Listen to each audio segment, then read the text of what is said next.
Bienvenue, Bonjour. bonjour Agnès. Bonjour.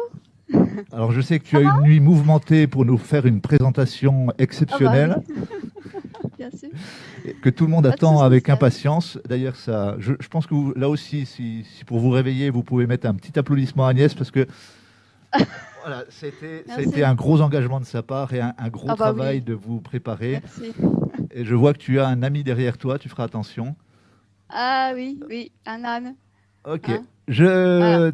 je te laisse la parole. Merci à toi. D'accord.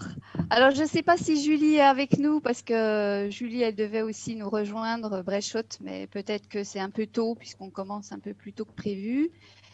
Eh ben, écoute, tant pis, ben, on va commencer sans elle. Voilà. Alors, un club RSE, je vais vous repartager.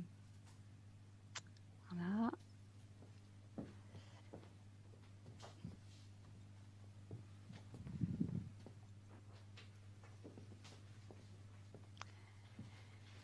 Voilà, alors un club RSE au MFQ, en effet, hein, on a créé, hein, le club RSE, il est formé en fait hein, au sein du Mouvement français de la qualité depuis 2018. Alors, il fait suite à un club qui s'appelait le Club Développement Durable, hein. Alors, c'est un club qui est très ouvert puisqu'il accueille aussi bien des entreprises privées que des institutions publiques ou même des entreprises privées à vocation de service public, des chambres consulaires, etc. Et il y a à peu près une vingtaine d'entreprises hein, qui font partie de ce club et avec des activités très diversifiées, que ce soit dans le domaine du luxe, de la micromécanique, électronique, plastique, logistique, une banque, une entreprise médico-sociale, etc. Voilà. Donc, pas mal d'activités différentes qui représentent bien la diversité de notre région. Voilà. Alors, un petit rappel de ce qu'est la RSE. Je vais aller relativement vite, sinon je vais me faire couper par Serge.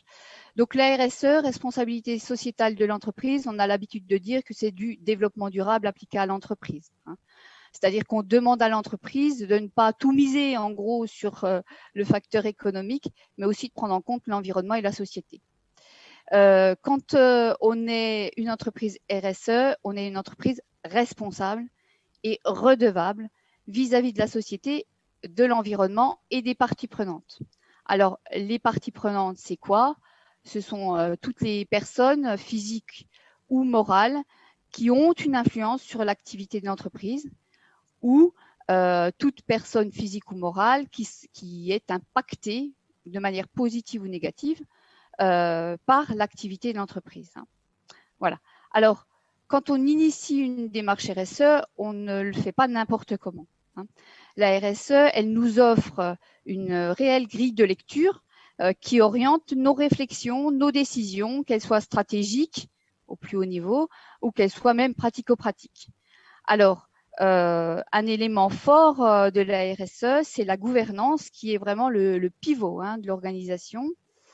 Cette gouvernance, elle doit prendre en compte dans ses choix et ses arbitrages et ses décisions les principes RSE que vous voyez en bas, la redevabilité, la transparence, les droits de l'homme, bien sûr, les principes de l'égalité et plus encore les normes de comportement, le comportement éthique et la reconnaissance des intérêts des parties prenantes, hein. Quand on fait de la RSE, on doit aussi engager un dialogue avec ses parties prenantes. Ça veut dire quoi? Ça veut dire qu'on vient écouter leurs attentes vis-à-vis de nous et on intègre dans notre stratégie et dans nos plans d'action leurs attentes. Et puis quand on fait de la RSE, eh bien, on doit se poser des questions sur cette question centrale, cette thème, la gouvernance d'une part et les 6 que vous voyez là, les droits de l'homme, le développement local, les relations aux consommateurs, les relations et conditions de travail, la loyauté des pratiques et l'environnement. On doit se demander si on est plus ou moins exemplaire en la matière, avec une série de questions qui développent ces thèmes, hein. Voilà. Donc, la RSE, les membres du groupe et du club RSE, et bien sûr, quand ils engagent une démarche dans ce cadre-là, ils se demandent, bah oui, mais bon, voilà, quel est mon intérêt à m'engager dans la RSE? Bah, la RSE, elle apporte, ça a été dit aussi dans d'autres études, un fort retour sur investissement. Pourquoi? Parce qu'elle permet d'ouvrir ou de maintenir des marchés qu'on a avec parfois des grands groupes qui aujourd'hui demandent cette labellisation RSE. Ça permet, par une bonne image, d'attirer et de fidéliser, que ce soit les clients ou même les salariés. Ça permet d'avoir de meilleures relations avec ses parties prenantes d'une manière générale, donc les fournisseurs, les partenaires, etc. Donc, d'avoir une meilleure gestion des crises. Voilà, on supporte mieux les crises parce qu'on a créé un réseau solide autour de nous. Et elle permet, la RSE, de réaliser des économies parce que quand on parle de RSE, on parle de diminuer notre impact environnemental, par exemple, et donc on évite le gaspillage, on réduit nos consommations. Alors, l'activité du club.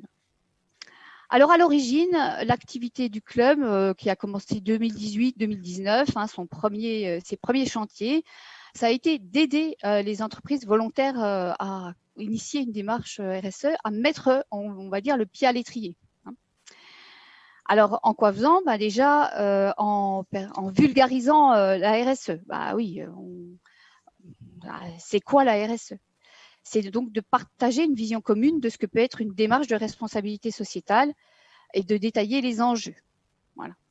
Dans le club, on a aussi souhaité décortiquer la démarche pour comprendre à la fois qu'est-ce qu'était un pilotage d'un projet RSE, comment on menait un projet RSE et qu'est-ce que c'était que ces fameuses 7 questions centrales de la RSE, ce que ça appliquait pour l'entreprise. Voilà. Et puis, un gros chantier de ce club, ça a été d'outiller la démarche, c'est-à-dire de construire des outils de diagnostic, de listing des parties prenantes, on le verra juste après. Et puis, cerise sur le gâteau, pour les entreprises qui se sont engagées dans la démarche, c'était de leur offrir une prestation d'accompagnement pour le démarrage de la démarche, qui leur a permis d'avoir un diagnostic et même d'aller jusqu'à un plan d'action. Donc voilà, à l'issue de cette première période de travail du club, les entreprises ont eu la possibilité de repartir avec un plan d'action RSE sous le bras. Voilà. Donc, je vais vous faire un petit zoom quand même sur un chantier important du club, c'est la construction des outils par le club, des outils pour démarrer une démarche RSE. Elle a réalisé un document de présentation de la démarche à destination des chefs d'entreprise et des comités de direction pour que les personnes qui étaient animateurs, pilotes de la démarche RSE puissent expliquer la démarche dans leur entreprise. Elle a réalisé un outil d'auto-évaluation de la démarche RSE pour mesurer, c'est une petite mise en jambe pour mesurer en 30 minutes la maturité RSE de l'entreprise.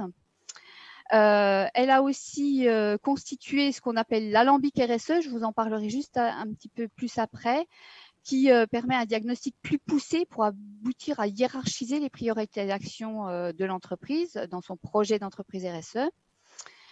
Elle a mis en place un outil d'identification et de hiérarchisation des parties prenantes pour engager le dialogue avec les parties prenantes. Et puis, elle a constitué des fiches de fonction pour clarifier en fait le positionnement RSE de chaque fonction et de chaque étage à chaque étage de l'organisation. Alors, 2 exemples d'outils un peu plus approfondis, l'alambic. Alors, l'alambic, c'est un outil de diagnostic qui, comme son nom l'indique, est capable d'éclairer les dirigeants pour focaliser sur l'essentiel. Alors, il va déjà questionner l'entreprise sur les 7 questions centrales. Il va en retenir 2 ou 3 qui sont significatives et qui sont à enjeu pour l'entreprise. Ces 2 ou 3 questions centrales choisies, elles vont être décortiquées. On posera une quinzaine de questions par question centrale pour approfondir un peu le sujet. Et on en tire un bilan et des axes de progrès qu'on transforme en plan d'action. Clairement, ça se fait sous cette forme-là. Ce sont des grilles, une grille générale que vous avez toute colorée qui montre qu'en vert, les questions qui sont abordées sont bien maîtrisées par l'entreprise et seraient même à valoriser. En rouge, les questions centrales à approfondir. Et en bleu, les questions centrales qui ont absolument pas d'enjeu finalement pour l'entreprise. Donc, quand on a une question qui est en rouge, on va se reporter à la grille qui va approfondir. Là, la grille 4, par exemple, sur les relations et conditions de travail, on approfondit le diagnostic avec des questions plus précises quand on voit qu'on a un rouge dans la grille centrale. Voilà. Donc, on en ressort un plan d'action qui permet déjà à l'entreprise de savoir quel chantier mener pour elle dans les prochains temps. Voilà. Et puis, deuxième grand outil, c'est la cartographie des parties prenantes qui permet d'une part de lister les parties prenantes qui gravitent autour de l'entreprise, d'évaluer leur influence, et puis de savoir si le dialogue a déjà été régulier avec ces parties prenantes et de projeter des intérêts et des attentes de ces parties prenantes pour préparer un dialogue et entamer le dialogue avec elles. Voilà. Alors, l'activité 2020 du club, puisque là on était sur l'activité 2018-2019, l'activité 2020 du club, c'est une activité qui est plutôt, maintenant que les entreprises ont à peu près leur plan d'action sous le bras, on va dire, une activité de réseau d'échange des pratiques, d'échange de l'avancement de la démarche dans le club.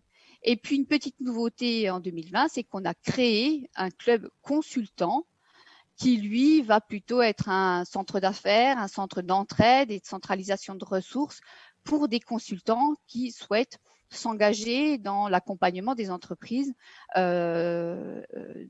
le thème de la RSE. Alors, le club en 2020, les attentes de ses membres, ça a été de dire on aimerait nous donner envie aux entreprises de s'engager dans la RSE. Et là, c'est quelque chose qui est piloté par le mouvement français de la qualité. La priorité 2, pour eux, c'était de continuer à outiller les entreprises sur la démarche RSE. Et du coup, c'est le club RSE consultant qui a repris la main sur les outils, le toilettage, l'amélioration, la complétude des outils. La priorité 3 a été de fédérer et échanger sur les échanges et bonnes pratiques RSE. Et ça, c'est vraiment quelque chose qui se fait dans le club RSE. Et puis, une priorité 4 était de valoriser les entreprises engagées, qui a un pilotage du réseau régional RSE. Voilà. Alors, sur l'activité 2020, vous savez, il y a eu le Covid. Donc, en théorie, on a eu en effet, et en pratique aussi, des échanges sur des points d'actualité, des thèmes, comme organiser par exemple l'après-Covid, comme on fait. On a eu des partages d'expériences sur les réussites, les difficultés qu'on pouvait avoir dans le déploiement du plan d'action, justement. Et puis, ce qu'on n'a pas fait cette année, c'est du co-dev, du co-développement pour amener un problème sur la table d'une entreprise ou d'une autre et de le résoudre ensemble. Voilà. Et puis, donc, la pratique, en effet, c'est que c'était une année un peu en pointillé avec 3 réunions, peu de participants parce qu'on avait des entreprises qui étaient un peu sur le feu du Covid. Voilà. Donc, du coup, pour l'année 2021, un club en adaptation continue, on a préparé un questionnaire pour questionner justement les attentes pour 2021 des entreprises. Mais on sait déjà qu'on fera une rencontre trimestrielle qui aborde une des questions centrales de la RSE, qui la décortique. On fera une rencontre semestrielle avec les 2 clubs RSE bourguignons et franc-comtois. On participera à la préparation, à l'animation du prochain forum RSE, mais qui aura lieu plutôt en 2022, donc on sera en préparation en 2021. Et puis, une vocation du club aussi, c'est d'aider les nouveaux arrivants, parce qu'il y a les anciens, mais il y a aussi les nouveaux. Voilà. Merci à vous.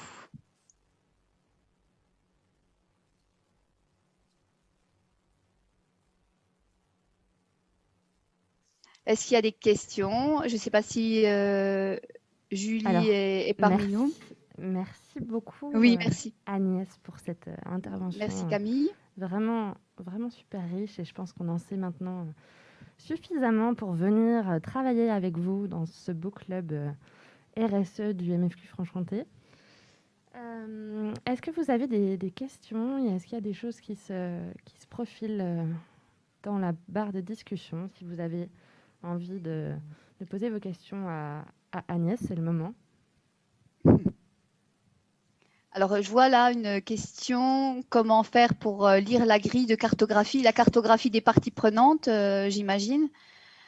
Alors oui, c'est un gros tableau, hein, la cartographie des parties prenantes. Donc, en ligne, on a un listing et une catégorisation, hein, financeurs, prescripteurs, clients, etc.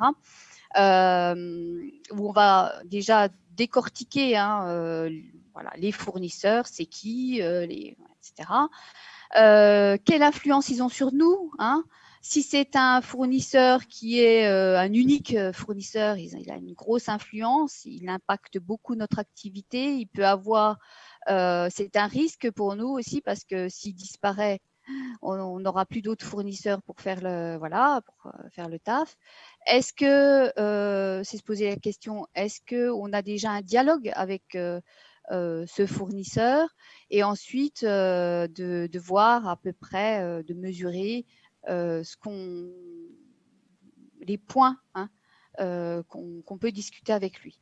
Voilà, donc c'est un énorme, non, hein, parce qu'il ne faut pas décourager, c'est un gros tableau qui peut être transmis, hein, aux membres du MFQ, justement, hein. C'est un outil qui est à disposition des membres du MFQ. Voilà. En effet, comme tous les outils qui sont produits par nos groupes de travail, voilà, vous pouvez nous contacter si vous avez envie de tester certaines choses, de voir un petit peu comment ils sont conçus. Et puis, on pourra vous les transmettre avec plaisir. Maintenant, j'aimerais qu'on passe à l'étape questions. Est-ce que tu as préparé un petit quiz, Agnès ? Ah oui, alors je ne sais pas, vous, du coup, je ne sais pas qui le passe. Je sais que Serge l'avait réintégré, je crois. Alors moi, je peux donner les questions, mais voilà, après. Faut me dire. Allons-y. Si tu veux les donner, c'est parti. Ok, alors je vais repartager l'écran du coup, si vous voulez. Ouais. Alors de la même manière, hein, le premier à donner la réponse juste, les réponses justes. Alors il y a 3 SMS. questions, Camille. Alors est-ce qu'on fait répondre aux 3 et puis après on fait le total? On va faire les 2 premières en fait, Agnès. Ce sera plus simple. Oui, parce que pour répondre par SMS, sinon ça va être un peu compliqué. Surtout si on veut rythmer un peu les choses. Allez, on va dire les 2 premières. On fait les 2 premières? Oui. Ok. Alors, hop, ah zut, voilà. Est-ce que ça s'affiche? C'est parfait. Ouais. Alors, à quelle norme de qualité, hein, se réfère la RSE? Alors, plusieurs choix possibles. ISO 28000, ISO 14001, ISO 26000 ou ISO 35000. Voilà. Et deuxième question. Sonne déjà, super.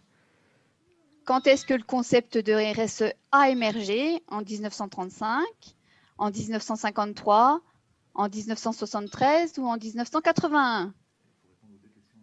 Ouais, répondez aux 2 questions en même temps dans votre SMS et puis ensuite vous l'envoyez. Voilà, si vous voulez une troisième, il y a une troisième. Hein, mais bon. Non, on va s'en tenir à ces 2 là, je te remercie, Agnès. Ah bah zut. Ok. Alors ça sonne, ça continue de sonner. Alors elles sont justes ces réponses, Serge? Il ne laisse pas le temps de les lire. Ah. Le standard va vraiment exploser.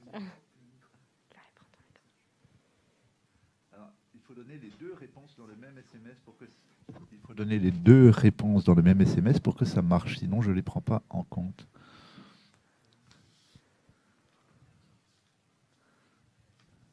Allez, on laisse quelques minutes. Même Jérôme qui a signé son SMS.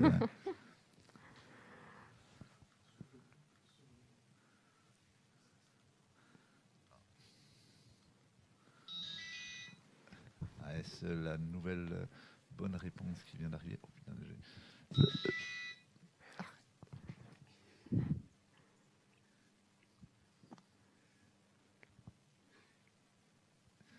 je crois que nous avons un gagnant le ou la gagnante. La gagnante.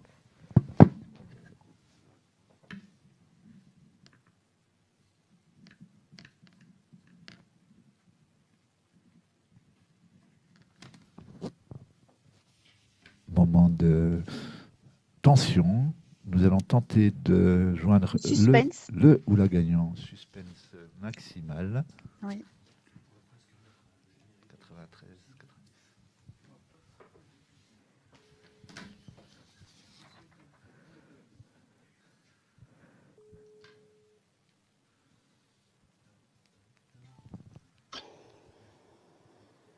Oui, allô?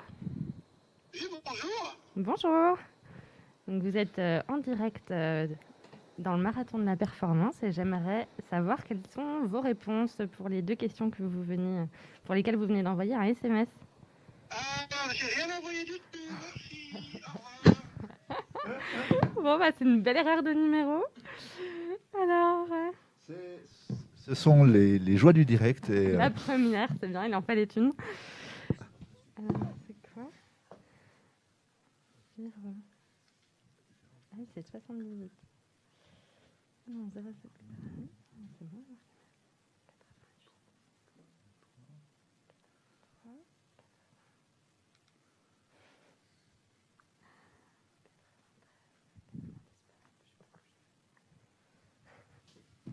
Bon, une nouvelle tentative. Quelle Espérons angoisse, que ce quelle soit la bonne angoisse. personne cette fois-ci. Oui, bonjour Camille. Bonjour. Qui êtes-vous?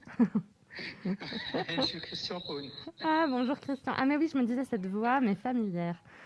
Bonjour Christian. Alors, apparemment, c'est vous qui avez répondu comme il faut. Ouais. Alors, on parle de... 6053. Ah, C'est ça? Agnès, sont-ce les bonnes réponses? Yes. Ah, bravo Voilà. Christian. Tu remportes notre superbe lot RSE. Alors Christian, alors c'est un gros lot. Vous gagnez les 100 questions RSE et développement durable. Bien entendu, le petit guide impertinent à l'usage des auditeurs internes dédicacé par le ou les auteurs. Le guide pratique du développement durable, une édition AFNOR. Et la liste de nos 30 partenaires RSE sur la région. Oh, le post-it. Ça ne fait pas pro le post-it. Donc, découvrir Magnifique, toute la catalogue du richesse de la collectif région RSE. Bourgogne-Franche-Comté et les 30 partenaires RSE qui agissent sur le territoire. Un véritable annuaire magique pour faire de la responsabilité sociétale des entreprises. Bravo, Monsieur Paune. On vous envoie tout ça. J'ai oublié le pins quand même, et c'est le hasard. Vous aurez droit, Monsieur Paune, au pins doré d'auditeur expert. Cadeau du MFQ aujourd'hui. C'est super pour le réveillon de Nouvel An, ça va être très bien. Ouais, c'est tendance, hein, c'est les nouvelles tendances. Ouais, les plus jeunes d'entre nous ne se souviennent pas que c'est la mode, les pins, en fait. Merci Christian, à bientôt. À bientôt Camille. Agnès, oui. juste, je ne sais pas si tu as répondu à ces questions-là. Non, pas toutes, certainement pas toutes. Ouais, mais concrètement, ah oui, mais il y en a qui ont triché, il y en a qui essayaient de répondre sur le chat. Ça ne marche pas le chat parce que l'ordre d'arrivée, ça ne marche pas avec le téléphone. Bon, donc n'utilisez pas le chat pour répondre aux questions. Utilisez le numéro de téléphone et maintenant vous allez comprendre pourquoi pour le club RSE, donc on l'a compris, en plein redémarrage, regroupe pas mal d'entreprises de plusieurs secteurs d'activité. Donc c'est l'occasion, il est complètement ouvert. Si ça vous intéresse, vous nous en parlez. Vous pouvez même nous faire un petit message dans le chat ou nous envoyer un message téléphonique. On vous recontactera pour expliquer comment ça fonctionne. Y a-t-il d'autres questions? Parce qu'on est un petit peu en avance sur le timing, ce qui est très bien.